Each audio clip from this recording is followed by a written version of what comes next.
Welcome to Talent Experience Live, your weekly look at all of the hot topics in HR. People are 28% more productive when they use vacation time. Involving themselves very deeply in diversity and inclusion efforts. Ramping up college recruiting and career fairs. Artificial intelligence helps automate certain tasks. 50% more applications.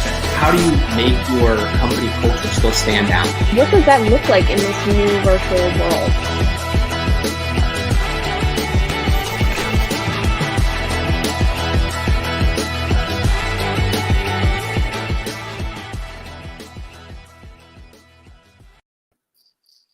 I just want to watch that video over and over and over again. It's like the best pump up video. It's the perfect intro. Shout out to Justin Devitt, who is behind the scenes today because he put that together and he does a lot of amazing video work for us here at Phenom. Welcome everyone to Talent Experience Live. This is your weekly look at the latest, the greatest in HR, talent acquisition. We have interviews with leaders from the industry, and we bring you the best in new HR tech. And we discuss kind of how HR tech can help you level up across the board. We're covering everything that you need to know in recruitment, talent acquisition, and talent management. Be sure to follow us on all the essential social networks, Facebook, Twitter, YouTube, LinkedIn. We're coming to you live from all of those platforms. Please do not be shy in the chat. This is an interactive show, so by all means, chat with us, ask questions, give us your commentary. My name is Tom Tate. I'm filling in for Devin Foster today, our typical co-host, and we have another awesome guest with us today. Yep. So I'm Sarah Introvitolo, filling in for Natalie McKnight, and we're really excited. So in this episode, we are going to jump right into our topic, how to become a recruitment marketing leader. So recruitment marketing is more critical than ever. Great talent is one of the most powerful competitive advantages a company can have. And recruitment marketing really gives your organization the ability to attract the best. So as we all are aware, many times the best talent isn't immediately available or is not quite ready to take that leap and apply. So recruitment marketing really gives your organization the ability to differentiate your brand and really showcase that EVP. Really helps you accelerate the hiring process by building pipelines and having some of those great candidates readily available when you have those roles open up, which in turn obviously helps reduce hiring costs. And recruitment marketing can also help to improve diversity, which has always been a hot topic in TA and in HR, but now even more so. Yeah, and today we have an amazing guest who is going to help us dive even deeper and to really lead the charge. Like, how do you lead the charge? You just mentioned multiple bullet points, right? All these amazing things that recruitment marketing can do for your organization and do for talent acquisition. But how do you actually implement it? How do you get into it? So we have one of our favorite HR professionals, one of our favorite experts, Ashley Burns. She is the Senior Manager of Talent Acquisition at Newell Brands. We've worked very closely with Ashley over the years. She's created some amazing content with us, participated in our live events. And we're going to talk all about how we approach recruitment marketing. Lots of challenges that brands face, and those challenges are going to vary from industry to industry, from brand to brand. And especially as we've all been experiencing the impact from COVID and fluctuations in the economy, different brands have been impacted in different ways. And as we're going to learn from Ashley, she doesn't just manage one brand. She really works with a brand of brands, right? So this is the perfect expert to kind of talk about the landscape. So I want to welcome Ashley to the show. Ashley, welcome. How are you? Thanks for that wonderful introduction. Yeah, congratulations on your award. Thanks. Yes, HR, tech, and everything you said. I can't even recruiting and basically talent marketing could not be, more important now. I mean, think of unfortunately how many people are in the job market, and like you said, opportunity for pipelining on roles that are tough always, right? You have the opportunity to do that now with our CRM. So yes, very excited to be here. I know we're going to talk through all of that. Yes, I don't just manage one thing. I manage, when people hear Newell Brands, they either don't know what it is, so that's my job too, but it is, it's Sharpie, it's Calphalon. I'm going to go through all that with you guys as well.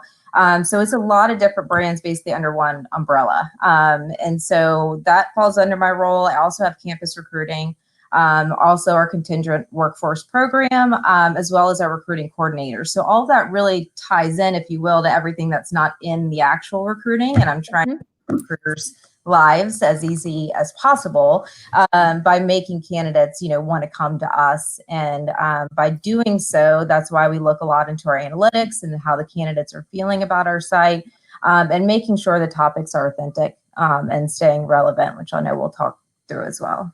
Yeah, no, that's so important, and we're excited to hear more about that. Now, before we jump into that, I gotta ask you. So I know you know this from when we were on site last time, but Phenom, we tout that we're not normal. So I gotta ask you, what's your not normal? So mine is kind of normal and not normal. So I'm a huge crafter, but depending on what that is, people question my age and when I'm doing it. So for example, I love Legos.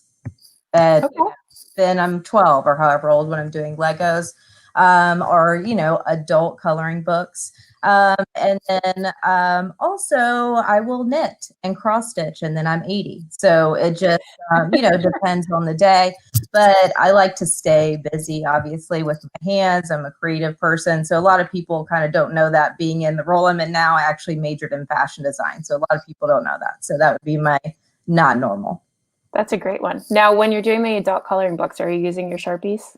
Of course. Of course. It has to be Sharpie. It has to be Prismacolor. We are lucky to have Prismacolor. That's obviously one of my favorites. When I go to the writing plant, I tend to load up, and they know. I think they prep for my arrival with boxes. I got to see Sharpies actually before all this started this year getting made in our manufacturing facility, and that was a great experience. So very, very cool stuff. Great. Well, I think that's kind of a great segue into, can you just give us kind of a little bit of an overview of Newell and some of the top brands? Because I'm sure some people are familiar, but not everybody. I'm going to share my screen and just show kind of a one-page document that I think will help too. I'm saying share. It's not letting me. Hold on. Let me try. Actually, I have to ask too, when you say you're really into Legos, do you get the elaborate, expensive sets? I do. Or do you just freestyle? No, I get the sets. Nice. Very cool. The elaborate, ridiculous amount, Yeah. Can you guys see that? Can you guys see my screen? We could for a second, I think. Good for a second, yeah. Let's see. We can see it now. We see us. The live webinar. I'll wave to myself. Yeah, me too. Okay, let's see. All right. Well, while you're pulling that up, know how much I love one of your brands. So I do love Sharpie, and that's great. Yes. But actually, it's a funny story. So the first time I met Ashley, I wasn't super familiar with Newell Brands until I started working with you guys. And we went down for a meeting. And I was sitting and talking to Ashley, and we go through our not normals. And one of my not normals that I don't think I've ever shared is that I have an intense candle obsession, and Yankee Candle is my favorite. And so I was telling Ashley all about it, and I was like, "No, you don't understand. Like, I have candles all over my house in just about every room, but then I actually have a drawer. I have a drawer in my kitchen that is full, and I'm not allowed to buy more candles until I use some of the candles that are in my drawer, and they're separated by season." Yes. So Ashley helps enable my Yankee Candle habit. Which the great thing is we have friends and family discount, which I send to my girl Sarah, knowing I'm sure you go, 50% off Yankee. Enjoy, even though I know she's probably going to get in trouble with her husband, but at least she can maybe get some different varieties of things. But I think you guys should see my screen now. Yep.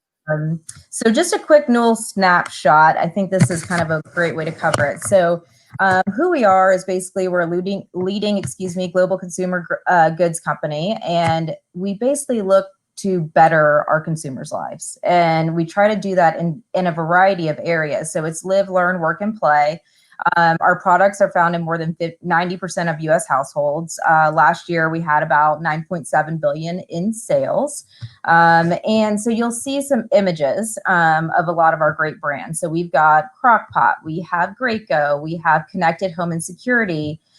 We have, obviously, e-commerce is becoming even more huge with us. We have Contigo, Bubba, we've got Coleman, Marmot, as we mentioned, Prismacolor, Yankee Candle. So as you can imagine, I mean, those are a lot of different brands, right? I mean, they are differently used, right? So if you look at writing, and you look at back to school, right? Very different year for back to school. So yes, we still had to get school supplies, but it's nothing like our back to school, right, that you've seen before. So, then some of our other brands though have pivoted and have done an amazing job. So Food Saver, for example, more people are obviously, cooking at home, saving food. Calphalon has been doing really well, appliances and cookware. We've also tried to show different ways that you can use Marmot in some of our campaigns, setting up a tent in your living room, and camping inside with your kids, surrounded by Sarah's Yankee candles if you want.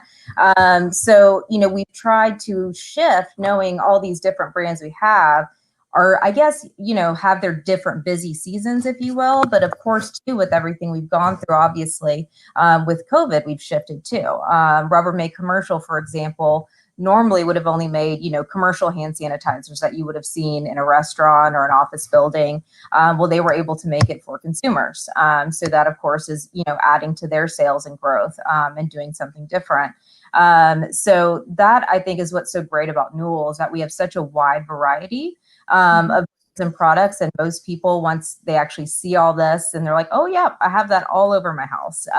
So the good news is kind of once you get the understanding, I think, and that's again a big part of my job, is how does this all loop back into the Newell Brands umbrella? Obviously we have a ton of corporate positions as well, not just within the division. So that's another area that we focus on. So corporate, would be actually my role is considered a corporate position. A lot of our shared services that will support multiple divisions. So you have that kind of as a silo as well. So it's been an interesting year, obviously. So as I mentioned, writing, other areas that normally would experience a lot of growth right now are, but then some of you flip over to the other side where it's kind of the opposite time of the year, and we've seen a ton of growth there. So it kind of balances out, if you will, but then we've had to shift, as you can imagine, our marketing, right? So whereas we would focus more, I would say, on marketing the jobs with the products or looking at innovation. It's focused more on what are these brands doing? What are they doing differently? And then how does that affect, the employees within those brands as well? So we've been able to do a lot of frontline and focus on our frontline people that have been in the plants from day one through all of this. So we've been able to focus on them, that they've had to go in through all this, risk, unfortunately being out in an environment and taking it back to their family. But our CEO has been excellent at constantly messaging out and supporting them and thanking them for the work that they're doing, because we wouldn't be operating without them.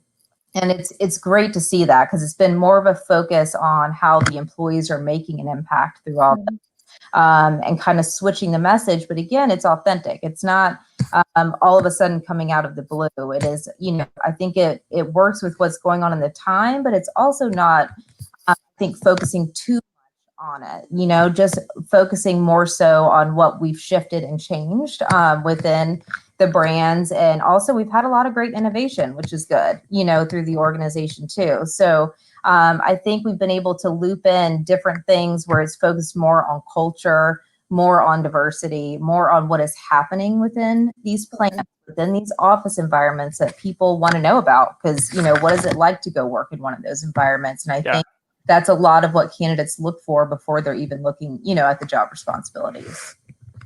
Yeah, I think that's super important, that you're able to recognize which brands need to shift in which ways, and then really be proactive about it.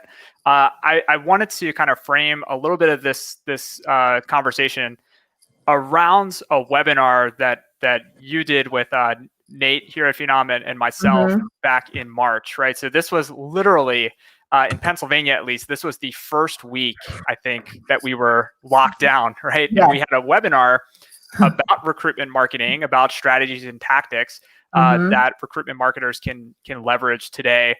You had a lot of fantastic data that you brought to the table, case study information. And I remember having a pre-call before that webinar, and really us asking the honest question, how much of this is relevant, still relevant, given how quickly and how drastically everything changed with COVID and with lockdowns. So it's been some time, since that webinar, and obviously you've continued to do amazing work in the recruitment marketing front. But I wanted to kind of go through some of the topics that we covered there, and just kind of think through, like, are these still relevant? Like, what has changed? Are these strategies and tactics still worthwhile? Or have you been really throwing out the old and bringing in the new? So to recap, the three that we covered pre-quarantine was being able to make career site changes on the fly. That was incredibly important for Newell. Sending effective email campaigns and really analyzing the data and performance of those campaigns for continuous improvement. And then leveraging all of your analytics, right, to just optimize strategies. So we broke up that webinar into 3 segments. Obviously, those were successful for you. No doubt your brands have changed, as you just mentioned. What specifically, like with your recruitment strategy, like, have you felt you've had to abandon a lot of those, or have they carried through? I'd say we've stayed the same. The messaging has changed. I would say the analytics piece for us is always going to be important. And, I'm an analytics nerd. We talk about it all the time. But it's something that really is useful information. So the biggest thing for me that we maybe shifted from in looking at analytics, we focused more on conversion rate, because we were going from 400 plus roles. We're now about 200, right? So we have more time to focus on, are we doing the right things? Is it easy enough? Are people converting? Are they just looking?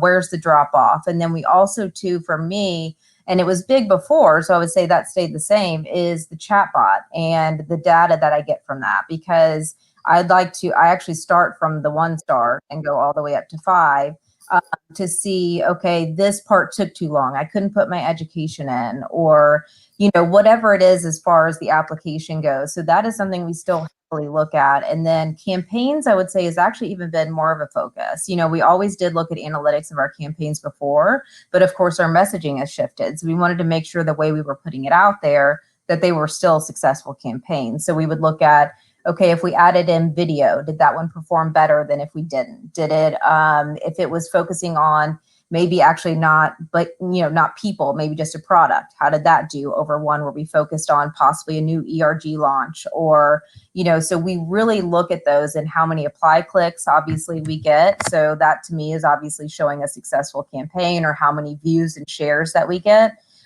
So the analytics for us have stayed just as important. We're just working with less roles.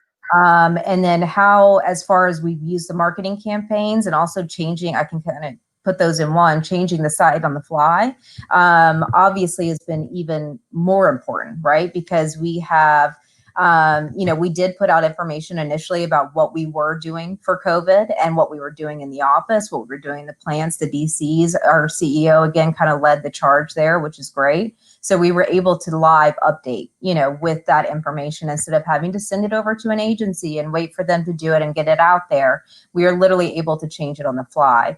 Also, we have a really strong partnership with our corporate communications team, which I think is huge. So they handle a lot of our social. So they will actually share the information with us, so that we can then also put it out on our channels and make sure we're highlighting it on the career site. And then they know how many campaigns we have that go out and that we need content. So where the content is now shifting is we have relaunched our ERGs, our employee resources. Which we are very excited about. We've had them before. I don't feel like it's something, not authentic, because it's not.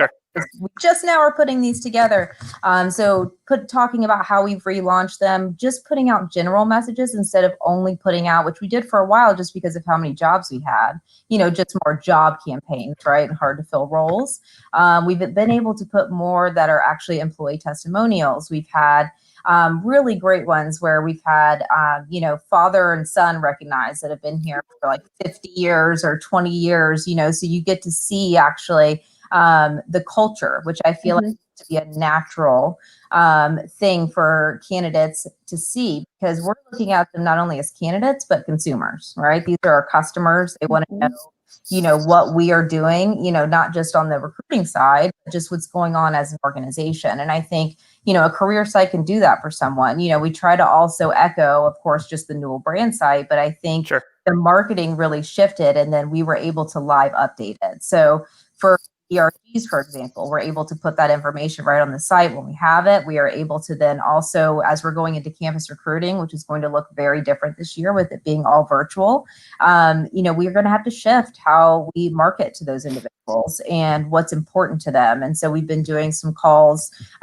with candidates that ended up joining Newell from one of our career, going to maybe Georgia Tech, for example. What made Newell over those 50 other booths, and gathering that feedback so that we can then message out, to what's important to them, which again, I feel for a candidate now these days is culture, what we're doing in the community, which we have focused more to on our, Give at Newell, which is our giving program, and how we were able to actually give a lot. And we actually, our engineering team with Baby is a cool story. They were able to create the protective mask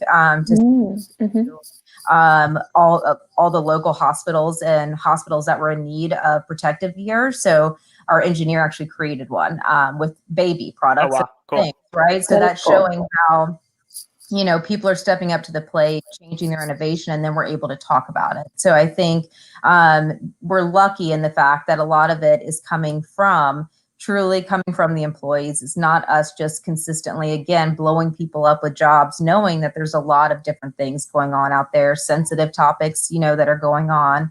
And so that for us too, I think changing the site, we've tried to make it more focused on, still obviously focused on the brands, but it's focused more on what's going on, in the organization. Because that's honestly what candidates look at before they're going to sit and read through a job description. They want to see, what is the culture like? What's the company like? And if you can show that to them, just through your site, right? And we've been able to add great video content. It gives people like they can feel like they're there, having to try to guess, if you will, what it's like to work at Newell. Sure. So if you're just joining us, this is Talent Experience Live. Welcome. We have Ashley Burns from Newell Brands, and she is giving us a quick and very cohesive look at all the recruitment marketing strategies that are happening.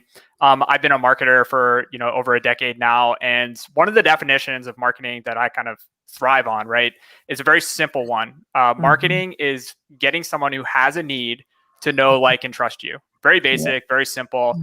And I think the shift in tone and shift in messaging that you're describing, it can't be successful unless it's authentic and you really dove into that authenticity, because people are smart. Candidates are smart, consumers are smart. They can see through it, and they can catch you when you're over marketing something that isn't there, right? So I think one of the things that you mentioned too is your CEO has been very active in leading the charge. How important is that to you first as an employee? Sure. So for me, it's my third CEO. I've been here 11 years, so it's huge for me. It's a very drastic change, to be in a very good way. So it went from a very, in my opinion, numbers focused, as you should be as a CEO, very marketing focused, to really authentic people focused. It is, he came out right out the gate, which again, I think is important before all of this happened, with that his focus was going to be on employee engagement and diversity and inclusion, and putting a larger focus there, and realizing that, it is definitely, his focus coming into the organization. He came in day one with the top 10 things he wanted to change, and he has authentically stayed to all of those things. So he has also been recognized recently in the media locally for how much he's already changed the organization in a positive way. And so with him messaging things out on LinkedIn, which he's done a job of, in my opinion, more so than I normally see CEOs out there, on, first of all, what we were doing, obviously in response to COVID. Then he's personally posting the employee testimonials. He is personally posting about thanking them and thanking people by name. And then it allows us, from a marketing perspective, to have that information authentically coming from the top, being supported from the top of the whole organization. To me, makes it extremely authentic. And then we are able to then put that on all of our channels, our site. Again, our partnership with Corp Comms, they let us know actually he's about to do another interview. So they're going to send it to us directly once they have that information, and it actually is going to focus more on DEI and what our strategy is there. We also put together a full strategy for this year to make sure that we were not blasting people. So more of a calendar, more of a strategy with corporate comms. And I think when you have someone behind you that's leading that, and that you're not having to push to get it, or you're not having to, again, like you said, maybe even make something up, which people will eventually catch you in. We are literally having it. And also we have a new chief human resources officer as well. So he's been great too about echoing Robbie's messages and making sure that it is coming from an authentic place. And so then when you're able to share that again from someone at the top, I'm hoping that our consumers, our potential talent, are seeing that it's a true focus, and then us being able to directly then market that out to our talent community, to me is huge. Being able to send a letter directly from our CEO stating on, what we're doing, and being able to have the opportunity to market that and not say, no, let's keep that internal, or, I think he just is really good about wanting to get the message out of those changes that he recognizes needed to be made. And that was even, again, before all of this, has gone down. So what's been great is he's kept it up right through the whole thing, which to me makes it more authentic. Oh, 100%. And it sounds like he's really shifting the tone and at the same time just infusing authenticity into everything that he's doing. Absolutely. And you can tell the messaging, to me, from a CEO is very personal. It's also very much focused on getting the employees engaged. Also recognizing this time that we are, I have 2 little ones that I'm, trying to teach and educate and work full time. And they understand that, and they want us to focus on our mental, well-being, and they give us resources. And so just the fact that they understand that and, aren't pushing people or understanding, they've made that also a focus through the whole thing. As soon as we went, remote and understanding the challenge of transitioning to that as an employee, as well as people that, I have a team of 7. So how you're continuing to communicate and keep your team close and make sure everybody's okay.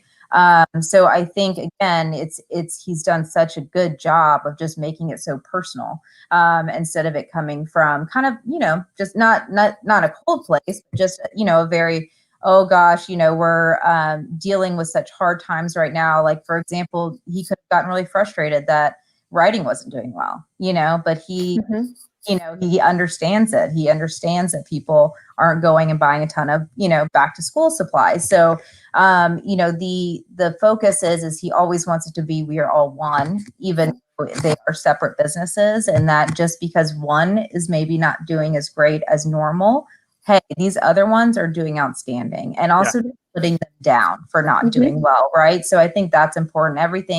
All of his messages are very positive. So I think and that's what we wanted. So we actually got away from Glassdoor because our old, unfortunately, CEO rating and our, company overall was just not doing so great from a perspective and engagement. So we actually chose to kind of step back and say, look, this needs to be changed internally, authentically. Like, we're not going to, make employees go make good comments out there, or we're not going to pay to have a good comment come at the top. We let it authentically change, and our rating has completely gone up because of Robbie, and also great comments on there, and that's what we wanted to happen naturally. Like we didn't want to fake any of that. So very excited to see, obviously, that that's improved on its own without us having to really step in and do something that's not authentic. So I think that also kind of is pretty telling for how things have kind of just naturally changed with what work he's put in. Well, I think it comes at a really good time, just the fact that he's kind of trying to shift the tone and really lead authentically, especially with, I mean, right now the world, and you alluded to it, the world is super heavy, right? Yes, especially for us in HR, navigating some really serious topics and communicating with people in a variety of situations. So as you're navigating through this, obviously you've got some great leadership who is really kind of steering the ship in a really good direction. But how are you maintaining each brand's individual identity and tone of voice while respecting the weight of things? Sure. So we have, I think, again, the company's done a great job of realizing we're all one, but also you're dealing with very different brands that are dealing with different messages, like you said, especially in tough times like this. So if I can get it to work, I'm going to try to share a Sharpie video that they did at the very beginning of everything, which was really trying to get employees as well as, their families, knowing everyone was in a different environment at home, sorry, I think I'm about to get it. You're fine. But what they did is, it is basically they wanted people to draw rainbows and put them up in their windows so that your neighbors were seeing them, and then write an encouraging message. So we're talking about, so let's see if I can get this to play for you guys. Can you guys see it? Yep. All right. Oh. So I'll quickly play this for you guys.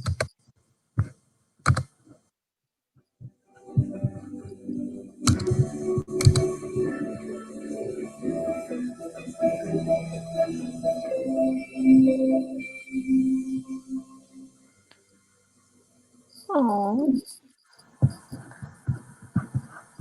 I love it. Yeah. That is. That one I loved, obviously, from my, art perspective. But they also encouraged employees to then also post theirs and then add the hashtag for Sharpie. So again, I thought that one was a really good example because, again, it's a product that normally would be doing so much right now, but they just focused on the certain situation that we're in, that we were all at home, that we're at home with our families, and just to give people hope, right? And so each brand, if you go, through their social or even through, just our Newell Brands website, you can see how they've done different things, right? So they're able to market that out. So even though, again, Sharpie wasn't the highlight, it was that campaign was so, well taken. I loved it personally. And then each one of our divisions have been doing things similar to that. So for example, Rubbermaid Commercial has been focused honestly on their cleaning and how they are cleaning office environments and making them safe, for people to go back to work, and what steps they've put in place. So they've made some great videos. And so now that we've able to be focused on content, now that things have kind of shifted a little bit, we are able to focus on kind of each different brand. So for Marmot, people started camping more, right? Because like, well, I can get outside, right? And I can, maybe go, camping with my family.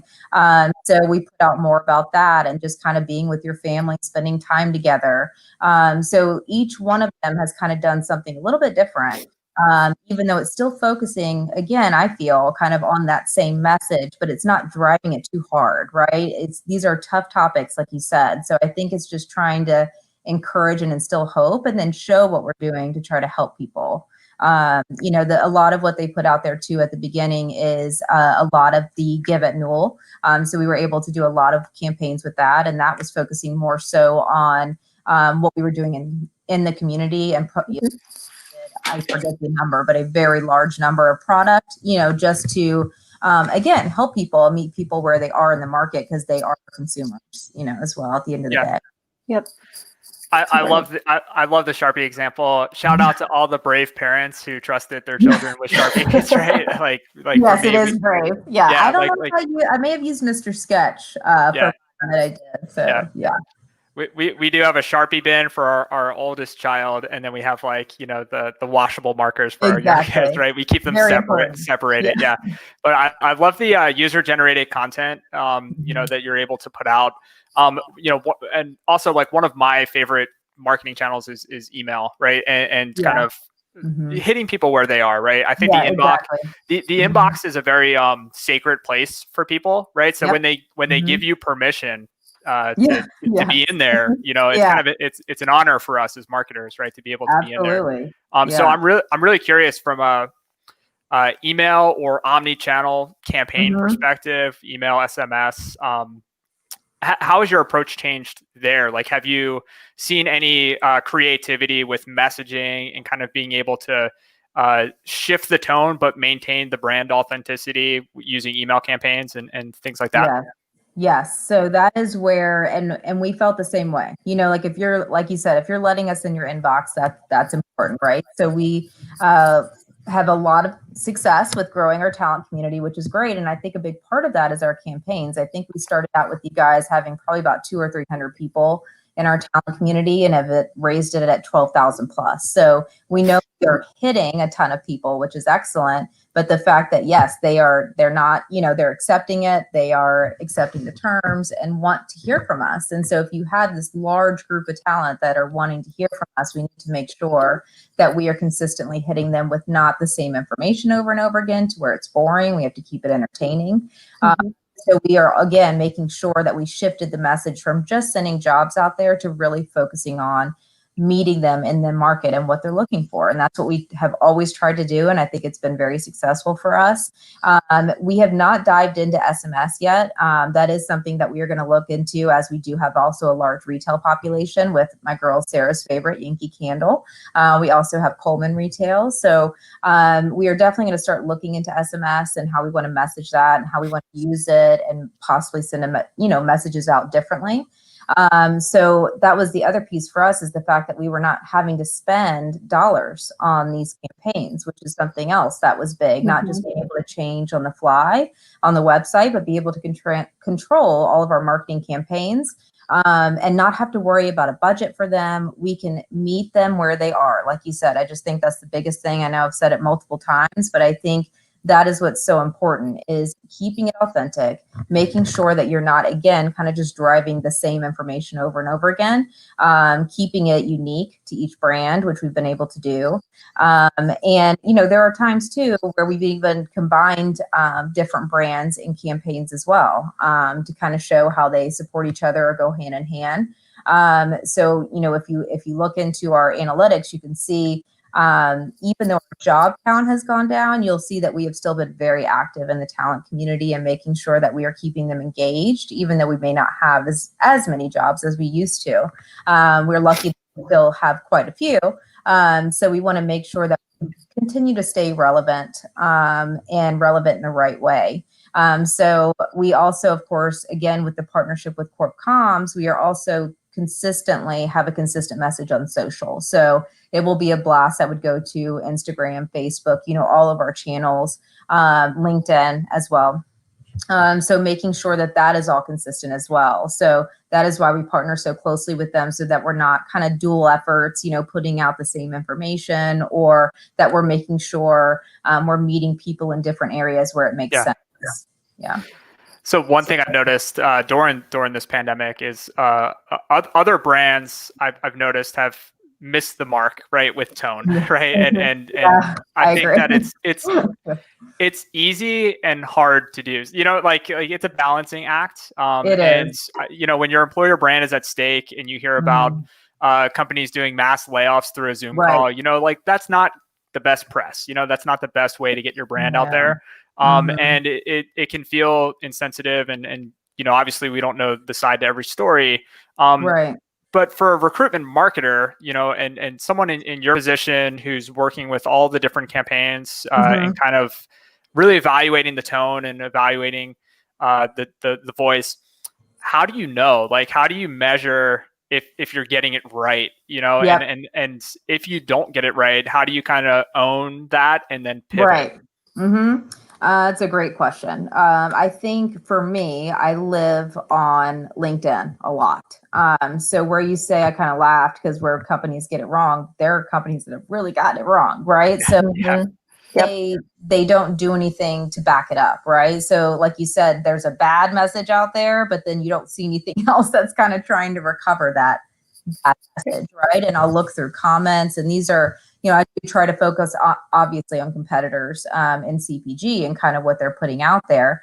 And so what I try to learn, right, from what's bad and what I would consider bad from, if I were going to look at that company, right, to become an employee. I've learned quite a bit doing it that way. And then if we luckily, let's say knock on wood, haven't had anything go out there where we have to pivot, and it wasn't received well, luckily. But that's again where the analytics come in. And that's why we focus so much on that, because you're literally hearing the word of the consumer and the potential candidate, right? So that's why we're in there so much as well, because if someone's in there and they're saying, this application process sucks, I can't believe they just put that message out there, or what have you. We've luckily, again, knock on wood, haven't had anything like that yet. But I also think that speaks to just, our company culture, I would say in general. I think we understand that we are always marketing to consumers. They're always our consumers, and they're our consumers first, really. And that's why I loved when we did get the chat bot and when we did get the Net Promoter Score, because it feels like a shopper experience. I think that's why it was such a great match for Newell, because it's almost like you're shopping on Amazon, right? And you can give a 1-star or a 5-star rating. So, I think if you ignore that, you're going to get in trouble, right? Because, if you don't pay attention or respond to, any of that information, as well as we are now starting responses on Glassdoor again, because you want to, again, make sure that the voices are being heard, right? And we definitely have had some very, unfortunately negative experiences that show up on Glassdoor. Every company has it, but it's important on how you respond. You can't only respond to positive. You can't only and ignore all the negative. Right. And then also, if you have negative, how, you need to overcome that, right? Because at the end of the day, that's a consumer for us, and you don't want them to have a negative experience. So we are putting a focus back on that as well, because like you said, if we put something out there and then someone has a horrible experience, we do have to pivot and overcome that. And how we've done that before, if someone's had a negative, let's say, interview experience, and they go out and post on how negative the interview experience was, we will actually, from a talent perspective, reach out to those individuals and say, hey, this is the feedback we got. These are some recommendations to improve that process for the candidate. We take it very seriously. And I think you have to. I think you can't ignore or act like the negative feedback isn't out there, because someone is always going to have something to say. We know that. We live in the world of the internet. And people can sit behind their computer and say whatever they want all day long, which is, at first, why Glassdoor was not my favorite. But again, you have to, it's one of our tools. It is people's voices. And so, when we've had those before, we have tried to get back with them very authentically, apologize, just really be humble in the experience and say, we are greatly sorry that happened. That is not a typical experience, Newell. This is what a typical experience should look like. And we have reached out to those individuals, just making sure they're heard, I feel, is because if people don't feel like their voice is being heard, then they're just going to get more upset. And honestly, they're going to go tell everyone else that Newell's terrible, right? So we have to make sure that we are hearing them, listening, responding, so that they, they understand that we care and that we're not just going to overlook anything that's negative. Yep. And I think that that really ties back to what we were talking about with just, being authentic and meeting them where they are. A lot of times when people have a negative experience, they just want to share it and feel heard. Right. So I think how you're handling that is great. And I like that you're taking into account those voices that are either positive or negative, but also coupling that with really diving into analytics. And I know how much you love data, because sometimes, we all know if you have a negative experience, you're more likely to go post on the internet about it than, oh my gosh, I just had the best interview ever. And so marrying the voices that you're hearing on LinkedIn and Facebook and Glassdoor and some of those social posts that sometimes are more likely to be negative, but also looking at the data and being able to say, okay, this is an outlier. Here's where we're really seeing that play out. So how has your data and analytics really helped shape your decisions and direction the past few months? Yeah, I think again, when talking with hiring managers, even I try to again not just be the only one focusing on analytics, right? We want our managers to know what's going on in the marketplace, what's going on with talent. So I think it is using those analytics to show, well, hey, even though we've had a drop in jobs, we are having actually a higher application rate in having them actually turn and convert. So I think we've really looked at that and tried to help them understand the importance, obviously, of the job description, of like really everything and how to convert somebody. So I think we've been able to put a focus there. We've actually also put together documents on how hiring managers can share their jobs on LinkedIn and to their networks and really bring them into the process and not just have it kind of fall on the recruiter's shoulders. And we've been able to show that with the analytics, because you can show like, hey, we can do this campaign for you if this is a really hard job. Actually tell me a little bit more about it. We could put more about it in the campaign, and then be able to send them a PDF of how their campaign performed. To me is very impactful. And I think it's been impactful for our hiring managers, because they're able to see, wow, okay, that worked. We actually got this many views, this many apply clicks. So I think just the fact that we're able to do different things instead of posting a job and praying, and showing that we are looking at how all of this performs, I think also sets us up as recruiting experts within the organization, which is, how we always want to be viewed. That's why we're here. We don't want them, having to reach out to other agencies or vendors. We want them to be seen as true market experts, and we are able to do that with the analytics. So, sharing that with other recruiters on the team has been big. I think especially again with the campaigns, how jobs are performing, what have been the top jobs, so that maybe if we're looking at a top job versus one that's maybe falls at the bottom, why is that? Is there a big difference between the description?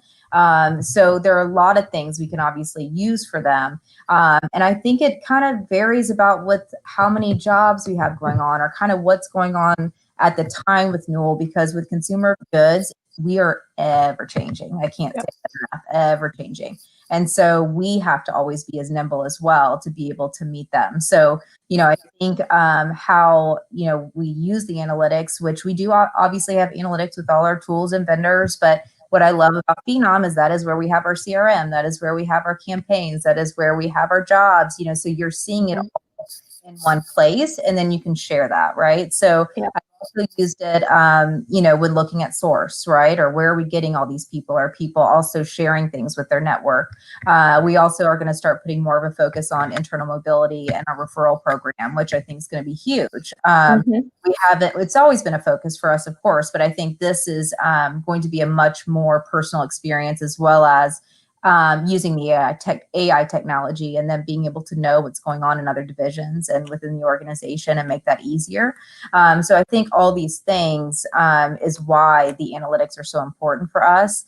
And then two, we've been able to dive more into, now that we're using the CRM more, now that we're using different areas with you guys, digging in further there. So each time something gets added, like the chat bot or the net promoter score, things like that, when things are new or those analytics are new, sharing that with our hiring managers, sharing it with executives, the fact that it's out there, that we have this, that we can get really deep, right, as we need to.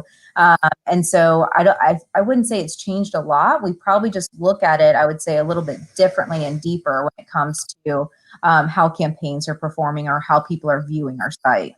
Yeah. And I think that's so impactful when you can tell a story and back it up with data, or even more so, empower someone who's trying to tell the story and doesn't have the data. And you can say, here's the data to back up what you're trying to say. That's so much more powerful. Absolutely. Now, I know you are like so well versed in data, but for somebody who's just kind of getting started and is a little bit overwhelmed, what would be your recommendation to kind of start to get into the data and kind of dive in?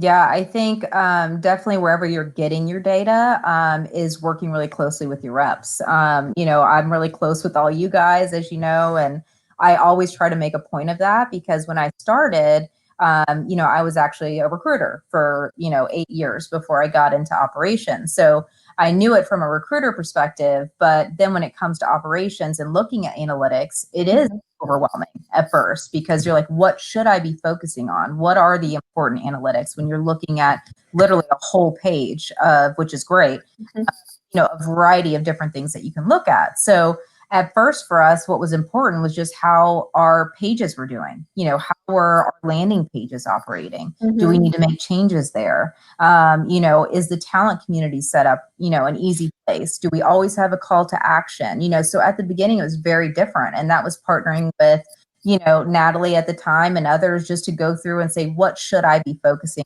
on, as we get this started, right? And then the further you get going with your campaigns, with adding a CRM possibly, or looking at your talent community, I think, it's great because it's broken out in all these categories so that you aren't overwhelmed with everything kind of in one place. The other thing is I set up my own dashboard. So once you know kind of what's important for us and kind of what we look at a lot, I set up my own dashboard on kind of what's important to me, and it's one pager and gets emailed to me on a weekly basis. So, I think maybe possibly setting it up once you get further in your journey. But I think the biggest thing is I had to humble myself. I knew everything about Newell and everything about recruiting until I came into the ops role. And I had to humble myself and just say, I need to know what are these analytics? What does it mean? What should I be focusing on? How do I with a widget? You had to literally say I need to kind of hold my hand through the beginning of all this. And then with all my other vendors, same thing. I partnered very closely with my LinkedIn rep. What do we need to be looking at, and what's important? Because again, I think for us, we know they are our consumers at the end of the day. And we need to be listening, like you said. It's just people want to be heard. And like you said, they're going to go for negative first, right? Before they're going to go with the 5 stars. So I think it's starting with the basics. And really, if you're just starting with it, humbling yourself and ask people. And then I also did reach out to other people within my role, organizations, just to say, hey, how are you guys using it? I attended several conferences as well, just to, again, see different companies and how they are using analytics or what they are using or focusing on or what's important to them, which obviously changes depending on if it's pharmaceuticals or if it's Netflix or if it's us. It's just, it really does vary. So I think reaching out to other people within, for me, CPG was very helpful as well, because it is typically, if you look at a Unilever, Kimberly-Clark, P&G, it's the same thing. They're dealing with an umbrella of brands, right? Sure. And kind of what they were doing and how they were tracking analytics. So I definitely recommend always reaching out to other people that are in similar roles to you and just saying, hey, do you mind if we chat about, how you guys are doing things? I have a call actually with another company tomorrow to chat through just, how we're operating right now. So I think it's also kind of using other people, kind of like you guys are doing these. I think these are great because you're, other experts or other people in these markets are able to see what other companies are doing without having to kind of take a step away or take a phone call or what have you. So I think it's just information sharing as well. Yeah, so if you are one of those experts who is joining us today and you have questions for Ashley, feel free to ask them in the chat. We'll definitely leave some time to answer a few of those. We are coming up on an hour, which is crazy, right? But I guess time flies. Time flies when you're talking about HR tech and HR and, right? and marketing, right? HR tech is so exciting. Yeah, this might as well be a happy hour, right? So I definitely want to. That's a good idea for future content. I'm like, next time, let's maybe do. Yeah. HR tech, 5 p.m. It's 5 o'clock somewhere. So I do want to wrap up talking about another important topic. In addition to the pandemic, we know that 2020 has been a super active year for conversation, education, and action around diversity, equity, and inclusion. And I'm sure Newell Brands has been engaging in that conversation. So I'm super curious, not to totally shift gears, but I definitely, while you're here, I really want to kind of get a sense of how you're navigating that conversation internally, externally.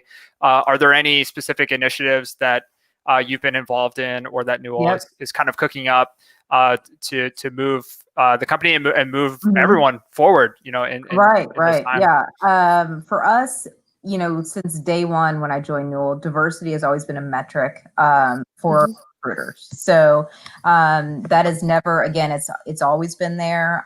Also, of course, male and female and ethnicity. So it is, kind of across the board, something that's always been a focus for us, which is great because you're then not coming out the gate now just because it happens to be a focus, with everyone, right? We've been always touching in that area, which is, a good thing, right? Not something that's having to kind of create things from scratch. So as I mentioned, we have brought back some of our ERGs. And what's so great about those and why I love them is any employee can join. I mean, if it's our women's group, you don't have to be a woman to join it. Anyone can join these groups. They bring different employees together from all, different types of backgrounds. They're able to have very, honest discussions. We joined, for example, our Beacon call to, again, find out why did you pick Newell? And what are some things in different messaging that we can send out to universities like our HBCUs that we typically reach out to, but what can we do differently? Because it's going to be all virtual this year. So they're actually going to be the ones doing the Newell overview. So we've recruited people, from our ERGs to joining campus recruiting so that it's authentic. Again, it's coming from these people in these groups, and they are talking about their experience and their experience with our culture at Newell. So it's not just coming from us, right? Just someone in TA or someone from campus recruiting, but it's coming from the actual employees with ERGs. So that's something that we've been really lucky, I think, to have and to do. And then also something we're going to be doing is a diversity inclusion training for our hiring managers, which I'm very excited about. So the plan there will get them in the recruiter's hands first, so that they are able to then work with their hiring managers, because some struggle that we see, and I know it's not just our struggle, but that we will put a fully diverse slate, in front of our managers. And then they have, and Newell, again, has been around for a long time. It's not just me that's, been here 11 years. There's tons of people that have been here a long time. And so they get stuck into, their Newell marketing profile, if you will. And it has to be, or even for accounting, Big Four, and it has to be Big Four. So we are trying to work with our managers to open their minds to realize, okay, everyone doesn't have to have this exact perfect profile that we typically have hired at Newell. And we need to open up our minds and understand that we do have some really strong people here that can train individuals on this information that maybe don't have everything, that they're looking for. So that's something else we've been working on is, we've also changed and updated behavioral interview guides. So that was another one to make sure that they were asking the right questions legally. And that also people that haven't interviewed, much in their whole lives, maybe it's their first time that they have a direct report and they may not have direction. We actually did behavioral interview guides based off our values. So that way they could ensure that the person, was meeting our values and our culture. Based off the questions they were asking. And then we added a ratings guide in as well, to kind of help the team kind of, gather their feedback at the end of the interview. So we're hoping these new processes that we put in place, again, will make it happen naturally and authentically. If we can get our hiring managers to slightly shift, how they look at interviewing and how they look at candidates' backgrounds. So that's been going to be a focus for us as well, and something that we put in our D&I strategy for this year.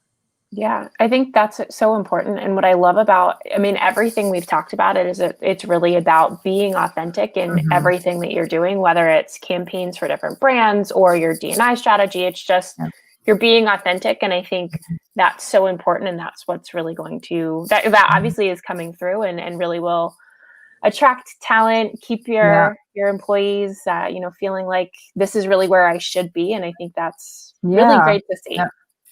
Thank you. We try. Yeah, absolutely. So as we are coming up on the hour, last question for you. What are you most excited about kind of as we're wrapping up 2020, going into 2021? What are you most excited about as we go through? Yeah, so something I'm working with right now is, again, I'm very excited about internal mobility. So we've always focused on it before. We've had a strong internal process, but not the best when it comes to job alerts or people knowing in one division what's open in another division, even though there could be something there that's a promotional opportunity for them within their field, but they don't know about it unless they're out going and looking on our career site. So I'm very excited as that is something we are working to launch.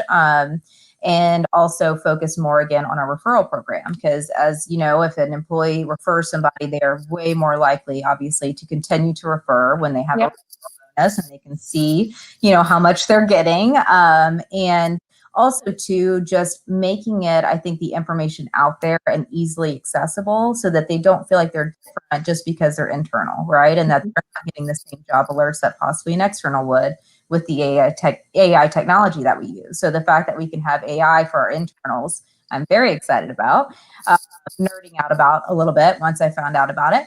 And then, I think from there, the integrated apply that I've been told about, that's something that we will be looking at probably first of next year.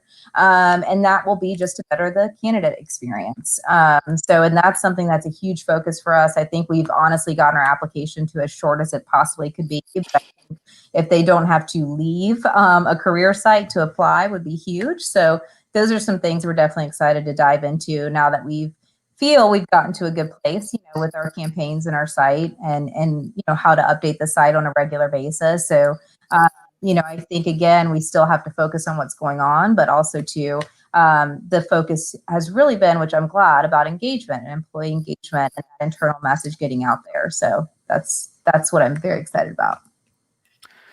Ashley, this has been awesome. We are over an hour now. We're having so much fun. I can say with 100% confidence, this won't be the last time you join us on Talent Experience Live, or join Phenom, to produce some awesome content and help educate and continue the conversation, right? This is all about continuing the conversation with other HR professionals out there who are doing super important work, such as you. So thank you. Thank you so much for joining us. And we'll look forward to having you back on a future episode. Sounds great. Thanks, guys. Thank you. Cool. Take care. Bye. Bye.